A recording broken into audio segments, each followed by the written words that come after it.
আমাৰ যেতিয়া কিবা বেমাৰ হয় আমি প্ৰায় ফাৰ্মাসিত গৈ বিভিন্ন ধৰণৰ টেবলেট কিনো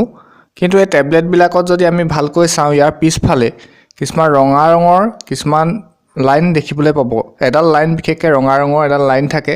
সেডাল দিয়া থাকে আজি এই লাইনডালনো কিয় দিয়া থাকে সেই কাৰণে জানিবৰ কাৰণে মই এই ভিডিওটো আপোনালোকলৈ আগবঢ়ালো এই ৰঙা লাইনডাল যে দিয়া থাকে এটোৱে ইন্ডিকেট কৰিছে যে আপুনি সেই টেবলেটটো যিবিলাক টেবলেটৰ ৰঙা ৰং দিয়া থাকিব ইয়াস্তাল থাকিব সেই টেবলেটটো আপুনি ডক্টৰৰ প্ৰেসক্ৰিপচন নোহোৱাকে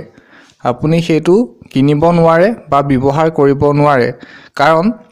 হেতু যদি আপুনি ডক্টৰৰ প্ৰেসক্ৰিপচন নোহোৱাকে ব্যৱহাৰ কৰে তেতিয়া হয়তো আপোনাৰ বেমাৰটো ভাল হওক সাৰি আপোনাৰ শৰীৰত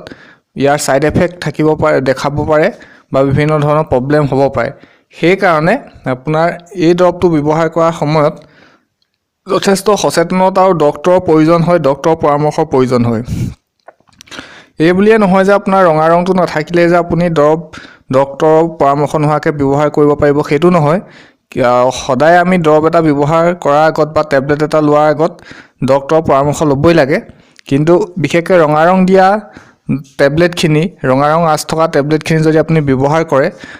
তেতিয়া কিন্তু আপোনাৰ ডক্টৰৰ পৰামৰ্শ নললে আপোনাৰ নিজৰে বহুত অসুবিধাৰ সন্মুখীন হ'ব